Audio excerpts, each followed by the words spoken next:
ate girl. Yung kapatid ko guys, nag-iglap lang. Di ba po siya natulog? Ang cute niya guys, no? Nanonood po siya na ito. Tatlong baby. Yung isa kamukha mo, Rachel. Papa ko guys.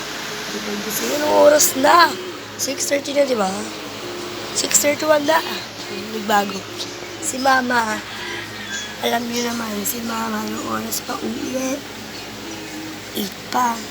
Sila pa kami tulog. Si Mama, alam niyo naman, kasi umaalis para sa biyahe. Para sa biyahe, kasi para meron kami mambayad ng kuryente. Okay lang, kahit food fan na lang kami dyan. Fan sa trabaho naman. At least nga kami may kinikita. Mga ibang parents kasi nagsusugal. Iba pang parents, nag-ano. Pag nailamon lang sa bahay. Anak na sila ng anak, pero hindi nila kaya pakainin. Kasi mga anak nila, pag di kilakal, pag nagkaroon ng pera, hindi nila binibigay sa magulang nila para pangkain nila o pambawas gastos nila. Tapos, nag-jumper pa sila. Tapos, yung tatay namin, naglang doon sa may kusina.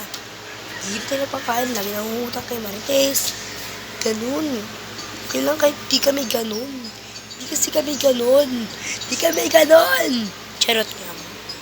Yun guys, nag-chat si Mama. Sabi niya, ito, tignan natin. Mapindot eh. Ate, hindi ko makita yung sinend mo. Ano po? Gising ka pa ate? Maya-maya uwi na ako. Yung send niya. For this video, ang ganda ko ah. Ay, si Uwi, parang kagreto yan, te. Ano ka dyan?